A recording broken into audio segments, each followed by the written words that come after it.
భగవన్నామస్మరణను మించినటువంటి రక్షణ సాధనమే లేదండి. నిరంతరం మనస్సులో నమశివాయ నమశివాయ నమశివాయ అనే పంచాక్షర మంత్రం నడుస్తూ ఉండాలి.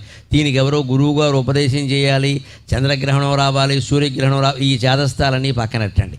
మనస్సును మించినటువంటి తీర్థం లేదు, శరీరాన్ని మించినటువంటి క్షేత్రం లేదు, అంతరాత్మను మించినటువంటి గురువు లేడు, జీవితాన్ని మించిన గ్రంథం లేదు. అందరికీ ఇదే ఉపదేశం అనుకోండి. హాయిగా నమశివాయ నమశివాయ నమశివాయ. రాత్రి పడుకున్నా సరే నిద్ర పట్టకపోతే నమశివాయ, లేచి మొహం కడుక్కుంటూ ఉంటే నమశివాయ, అన్నం తింటుంటే నమశివాయ, ఎవరన్నా కనపడితే పలకరింపు కూడా నమశివాయ, మీరు ఫోన్ ఎత్తి మాట్లాడవలసి వస్తే నమశివాయ. ఇంత ఇదిగా భగవన్నామాన్ని మనం సొంతం చేసుకుంటే అన్ని రకాల పాపాలు కాదు, సకల కర్మలు నశించిపోతాయి. అన్ని కర్మఫలాలు పోయి జ్ఞానం పొంది మోక్షం పొందుతాం, ఎప్పుడూ ఆనందంగా ఉంటాం. భగవన్నామస్మరణ అంత గొప్పది. అలా చేస్తేనే శివుడు కాపాడుతాడు. గమనించండి, ఇలా ఊరికి దండం పెట్టేగానే ఏం కాపాడాను? అలా అయితే అందరినీ కాపాడాలిగా. మనం చెయ్యాలి, ప్రార్థన చేయాలి ఖచ్చితంగా. అది ఆర్తితో జరగాలి, కన్నీళ్లు రావాలి ఖచ్చితంగా. ఆ కన్నీళ్లతోనే భగవంతుడి పాదాలు గడగాలి. అందుకే రోజు ఇళ్లల్లో కూడా కులభేదం లేకుండా, స్త్రీ పురుష భేదం లేకుండా అందరూ దేవతార్చన చెయ్యండి. బ్రాహ్మణులు చేసే దేవతార్చన వేరు, వారికి వంశపరంపరగా ఏదో వస్తుంది, వారి పద్ధతిలో వారు చేస్తారు. వారి బాధ్యతలు వారిని చేయనివ్వండి. వారిలాగా చేద్దామని అనుకరించకండి, అది ప్రమాదం, అది అనవసరమైన విషయం. అది వారికి చాలా ఇబ్బందులు కూడా ఉన్నాయి అది చేయడంలో. ఓసారి చేయొచ్చు, ఓసారి చేయకూడదు, ఓ చోట చేయొచ్చు, ఓ చోట 100 ఇబ్బందులు ఉన్నాయి. మా పాటలు మేము పడుతున్నాం, మీకు అందరికీ ఎందుకు గొడవ? అందుకని అనుకరణ వద్దండి. అందరూ చేయవలసిన దేవతార్చన ఏమిటంటే, ఎవరికి ఇందులో కులభేదం లేదు, స్త్రీ పురుష భేదం లేదు. చేస్తే చిన్నపిల్లలు కూడా చేయొచ్చు. ఎలాగా? నిద్ర లేవగానే మొహం కడుక్కోగానే కాఫీ తాగే దుర్వ్యసనం మానుకోవాలండి. ముందు చాలా కష్టమే, కానీ నా మాట నేను చెబుతాను. లేవగానే ముందు కాఫీ పారబోయకూడదండి లోపల, ఏదో కుడితిగోళంలో కుడితిపోసినట్టు.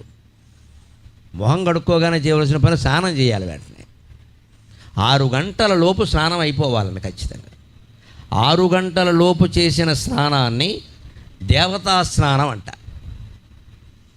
6 నుంచి 7 లోపల నువ్వు స్నానం చేస్తే దాన్ని మనుష్య స్నానం అంటారు శాస్త్రంలో. 7 దాటాక స్నానం ఉందే, నువ్వు చేసిన ఒకటే, మర్నాడు చేసిన ఒకటే. దాన్ని బట్టి ఎప్పుడు చేయాలో ఆలోచించుకోండి. ఇది శాస్త్రం, దీనికి తిరుగులేదు, దీనికే పక్షపాతాలు ఉండవు. 6 గంటల లోపు ఆడ మగ అంతా అయిపోవలసిందే, వీలైతే పిల్లలకు కూడా. ముందు ఇంట్లో భార్యాభర్త చేసేయాలి. అత్తమామ ఎలాగో చేస్తారమ్మా, వాళ్ళ పాత్తరం వాళ్ళకి మనం చెప్పక్కల, కొత్త వాళ్ళకి చెప్పాల్సి వస్తుంది. వేడ 9 అయినా 10 అయినా అదే గుడ్డమ్మ, ఆలోచించండి. ఆ స్నానం చేయరా, ఏమీ లేదా. ముక్కోటి ఏకాదశి రాగానే మొత్తం గుళ్ళమే పడిపోతారు. రేపు పొద్దున్న చూసుకోండి మొత్తం. మళ్ళీ మర్నాడు వార్తలు చూడండి, తొక్కిసలాట్లో 4 మూర్తి. ఎందుకు వస్తున్నాయండి ఇవన్నీ? ఎందుకు అంతా? ఇది చేయవలసిన పని, రోజు చేయవలసింది మనం చేయమండి. ముక్కోటి ఏకాదశి రాగానే మొత్తం అందరు రికమెండేషన్, మొత్తం వెళ్ళి గుళ్ళో పడిపోవడం. ఇంకా పూజారి గారికి కాదు, దేవుడికి కూడా విశ్రాంతి లేదు. ఒక్క పండగ నాడు గుళ్ళో గడితే ఏదో అయిపోతుంది అనుకోవడమే తప్ప రోజు ఏం చేయాలో మనం ఆలోచించమండి. 6 గంటల లోపు స్నానం ముగిసిపోవాలి. 6 గంటల నుంచి 7 గంటల్లోగా వీలైతే గంట, లేకపోతే అరగంట, కనీసం పావు గంట. ఎన్ని రకాల రాజకీయాల కోసం, గొడవల కోసం, ఏదో చికాకుల కోసం, వాట్సాప్ల కోసం, ఫేస్బుక్ల కోసం, దిక్కుమాలిన వ్యవహారాల కోసం గంటలు కేటాయిస్తున్నామండి. భగవంతుడి కోసం అరగంట కేటాయించలేమా? ఆ స్నానం చేసిన తర్వాత ఏమీ తినకుండా ప్రాణం ఏం పోదండి. ఈలోపు పూజా మందిరంలోకి వెళ్ళిపోయి శివుడికి అభిషేకం చేస్తావా, ఓ పువ్వెట్టి దండం పెడతావా, ఏమీ చేయకపోతే ఇలాంటి దీపం ఒకటి పెట్టి ఒక నమస్కారం చేస్తావా, ఏదో ఒకటి చెయ్యాలమ్మా. ఆడ మగ అందరూ కూడా. ఆడాళ్ళు దీపం పెట్టగానే మగాళ్ళు అక్కడికి వెళ్ళి నమస్కారం చేసుకుంటే వాళ్ళు దీపం పెట్టినట్టే. భార్యాభర్త ఇద్దరూ ఉదయం 6:30 సమయంలో ఒక్క దీపం ఇలాంటిది దేవుడు ముందు వెలిగించి, దీపం జ్యోతిఃపరం బ్రహ్మ దీపం సర్వతమోపహం దీపేన సాధ్యతే సర్వం సంధ్యాదీప నమోస్తుతే సాధ్యం త్రివర్త సంయుక్తం వన్యనా యోజితం ప్రియం గృహాణమంగళం దీపం త్రైలోక్య తిమిరాపకం అని ఒక్క మాట అనగలిగితే ఆ దీపం ఒక్కటి చాలదండి మన జీవితాలను ఉద్ధరించడానికి. ఈ పని చేస్తున్నాము మనం. 9 వరకు నిద్ర లేవకపోతే ఇంట్లో శుభాలు జరగమంటే ఎలా జరుగుతాయండి? అంటే 6 గంటల లోపు స్నానం అయిపోవాలంటే 5ంటికి లేవాలి ఖచ్చితంగా. అలా లేచి స్నానం చేసేసి అక్కడ శివుడి దగ్గర కూర్చున్నాక ఎలా ఉండాలి? అభిషేకం చేయి, ఓ పూజ చేయి, ఏదో ఒకటి పెట్టు. ఓ ఉద్ధర నీళ్లు పోయిలేవా శివలింగం మీద? దీనికి మట్టి లింగమా, బంగారు లింగమా, వెండి ఈ చేదస్తమే నేను తరచుగా ఏదో ఒక లింగం పెట్టక్కడ ముందు. మేము ముట్టుకోవచ్చా, ముట్టుకోకూడదా? భగవంతుడిని ముట్టుకోకూడని వాడు ప్రపంచంలో ఎవడూ లేడు. భగవంతుడు ముట్టుకోని వాడు కూడా ప్రపంచంలో ఎవడూ లేడు. ఈ శంకలు దయచేసి వదిలిపెట్టండి. మేము ఆడాళ్ళమండి, మేము ఆ కులమండి, ఈ కులమండి, మేము దేవుణ్ణి శివలింగాన్ని హాయిగా ముట్టుకోవచ్చామా, ఏమి ఇబ్బంది లేదు. మీ ఇంట్లో, దేవాలయంలో కాదు. దేవాలయంలో నన్ను అడిగితే భగవంతుడిని ముట్టుకునే అధికారం కేవలం అర్చకుడికే ఉంటుంది, మన ఎవ్వరికీ ఉండదు. మనం గర్భగుడిలోకి వెళ్ళకూడదు. దేవాలయం అంతే, దాని పద్ధతి వేరు, అది సామాజికం. అక్కడికి వెళ్ళి మనమంతా శివుడిని ముద్దెట్టుకోకూడదు. అక్కడ గర్భగుడి యువతలే ఉండాలి. అర్చకుడు రమ్మంటేనే వెళ్ళాలి, అది కూడా తప్పనిసరి అయితేనే, లేకపోతే వెళ్ళకూడదు. యువతలే ఉండాలి. మన ఇంట్లో వేరండి, మట్టితో శుభ్రం కాల్పిస్తే కుండతో శివలింగం వస్తుంది, రాగితో వస్తుంది, వెండితో వస్తుంది, ఓపుకుంటే బంగారం కూడా పెట్టుకోవచ్చు. దాని మీద ఒక్క ఉద్ధరణ నీళ్లు పోయలేమండి. కాస్త కింద పెట్టిన పానవట్టం లాంటి పళ్ళెం ఉంటుంది, అది కాస్త నిండిన తర్వాత ఒక్క ఉద్ధరణ నీళ్లు మన చేతుల్లోకి తీసుకుని శివపాదర్చన పావనోదకము సంసేవింపకుండంగా నేనెవరేదిచ్చిన ముట్టనే దినము, శివపాదర్చన పావనోదకము సంసేవింపకుండంగా నేనెవరేదిచ్చిన ముట్టనే దినము, నన్నీ లోకమే రీతిగా అవమానించిన గౌరవించిన తదాఖ్యానంబులెల్లన్ ధృతిన్ శివపాదముల నర్పణ నంబొనరుతున్ శ్రీకంఠుడే సర్వమున్. నా తండ్రి నాకు చేసిన ఉపదేశం ప్రకారం, నా తల్లి నాకు చేసిన ఉపదేశం ప్రకారం 97 సంవత్సరంలో భీష్మ ఏకాదశి నాడు నేను నా ఇంట్లో శివపాదార్చన మొదలుపెట్టాను. మట్టితో చేసి కాల్చిన శివలింగం హాయిగా ఉండొచ్చు. ఇప్పటికీ మా ఇంట్లో ఉంది, మాకు సకల శుభాలు జరుగుతున్నాయి. ఇది కొండ గదండి, అది బండ గదండి, ఈ దరిద్రపు శంకలన్నీ వదిలిపెట్టాను. కాశీ నుంచి తెచ్చినంత మాత్రాన ఒరిగేది లేదు, కొండతో పెట్టినంత మాత్రాన పోయేది లేదమ్మా. మన భక్తి ప్రధానం. మనకు అసలు ముందు దేవుణ్ణి అర్చించడం అనేసరికి అనుమానాలు ఎక్కువ అభిమానం కంటే. ఇలా చేయించా, అలా చేయించా, మేం చేయించా, అన్నీ గొడవలే. ఇంకా అసలు మనం పనికిరాని వాళ్ళమని మనకే ఒక అభిప్రాయం. ఇంకా ఏ శాస్త్రం మనని కాపాడలేదండి. శాస్త్రాలు చాలా స్పష్టంగా ఏం చెబుతున్నాయంటే, నువ్వు బంగారంతో పెట్టావా, వెండితో పెట్టావా, రాగితో పెట్టావా, మట్టితో పెట్టావా, మాకు అనవసరమైన విషయం అయ్యా. నీ మనస్సు ఎక్కడ పెట్టావా, అది ముఖ్యం, అది ముఖ్యం. మన మనస్సు అక్కడ లేనప్పుడు ఇంత సభ జరుగుతూ ఉంటే మనం ఫోన్కి ఎలుగుతూ ఉన్నామనుకోండి, సభలో ఉండే ఉపయోగం ఏం లేదు. ఆ బయట ఉండే బండరా ఎంతో మనము అంతే. ఇక్కడ వినాలి అంటే ఫోన్ తీయకూడదు బయటికి, అసలు లేదు, బయటికి వెళ్ళిపోవాలి, ఒకటే లెక్క. దృష్టి దాని మీద ఉండి ఇక్కడ కూర్చుని ఊరికే ఇక్కడ కూర్చుంటే పుణ్యం వస్తుంది. ఈ పుణ్యాల కోసం వచ్చేవాళ్ళు ఎవరు రాకండి. నా ప్రవచనం చైతన్యం కోసం, పుణ్యం కోసం కాదు.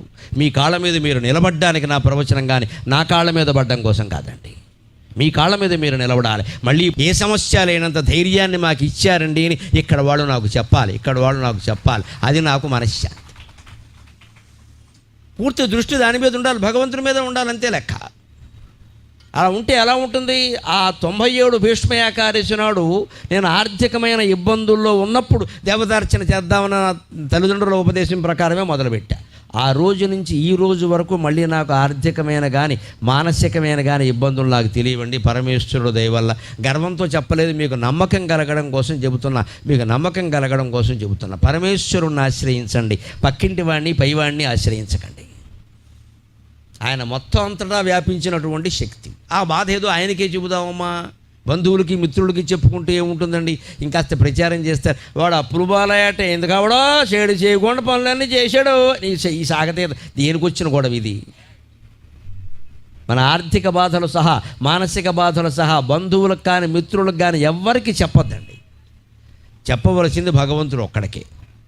ఇంట్లో పూజా మందిరం చాలు. లేదు ఇంకా కొంచెం గట్టిగా నమ్మకం కావాలంటే ఏ గుళ్ళోకైనా వెళ్ళండి, అక్కడ దేవుడి దగ్గర నుంచి మొత్తుకోండి హాయిగా.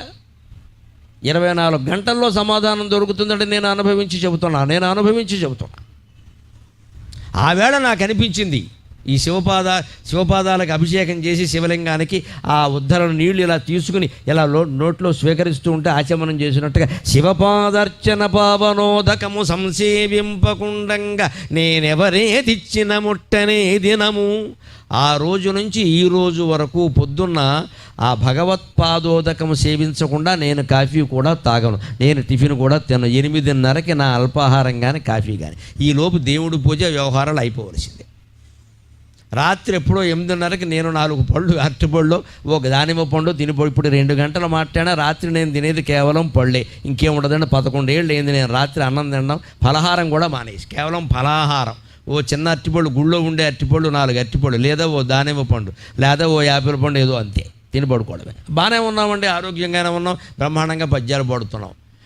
ఆ శక్తి ఎక్కడి నుంచి వచ్చిందంటే ఆరోగ్యాల వల్ల, వ్యాయామాల వల్ల కాదమ్మా, పరమశివుని యొక్క అనుగ్రహం వల్ల మాత్రమే మనం బాగుంటాం జీవితంలో. దైవానుగ్రహం లేకపోతే ఎవరి అనుగ్రహం మన మీద ఉన్నా ఒకటే, ఉపయోగం వెళ్ళ. దైవానుగ్రహం ఒక్కటి ఉంటే ఇంకెవరూ మన అనుగ్రహించకపోయినా మనకు వచ్చే నష్టమే లేదు. ఎవరేది ఇచ్చిన ముట్టనే దినము. ఆ రోజు ఎప్పుడో 97 భీష్మ ఏకాదశి నాడు మనస్సులో అనుకున్న ఈ అభిషేకానికి మనం కొన్ని ఏళ్లుగా అలవాటు పడ్డాం. అప్పటికే ఉంది కదా పూర్వం నుంచి అలవాటు పడ్డాం. ఇక నుంచి ఇది పూర్తి కాకుండా కాఫీ తాగొద్దు, టిఫిన్ చేయొద్దు, ఏమి పని ఉండని ఏం చేయని. అవసరమైతే 7ంటికే కాఫీ తాగి బయలుదేరాల్సిన పరిస్థితి ఉంటే 4ంటికే లేద్దాం, చేసేది ఏదో చేసేసుకుందాం, బయలుదేరాం. ఆ నియమం ఎప్పుడూ లేకపోతే నిష్ట కుదరదండి. మనకి నియమ నిష్టలు అంటారు, గమనించండి. ఆచారాలు నియమం ఉండాలి. నియమం ఎందుకంటే నిష్ట బాగుండాలి. భగవంతుడి మీద మనస్సు లగ్నం కావాలంటే నీకు నియమం ఉండాలి. పొద్దునే స్నానం చేయి, ఉతికిన బట్టలు కట్టుకో, ఓ చోట కూర్చో అని ఎందుకు చెబుతారు? సోఫాలో కూర్చుని కాళ్ళు అడ్డంగా పెట్టి ఫోన్ మాట్లాడుతూ దైవస్మరణ చేయలేం కదండి, సాధ్యం కాదు కదా. నియమం లేకపోతే నిష్ట కుదరదు. అదే స్నానం చేసాం అనుకోండి, ఉతికిన బట్టలు కట్టుకున్నాం అనుకోండి, మన ఇంట్లోనే ఓ మూల ఎక్కడో మనకి వీలైన చోట కూర్చున్నాం అనుకోండి, మనస్సు హాయిగా లగ్నం అవుతుంది. 100 పనులు చేస్తూ మనస్సు లగ్నం అవ్వాలంటే ఎలా అవుతుందండి?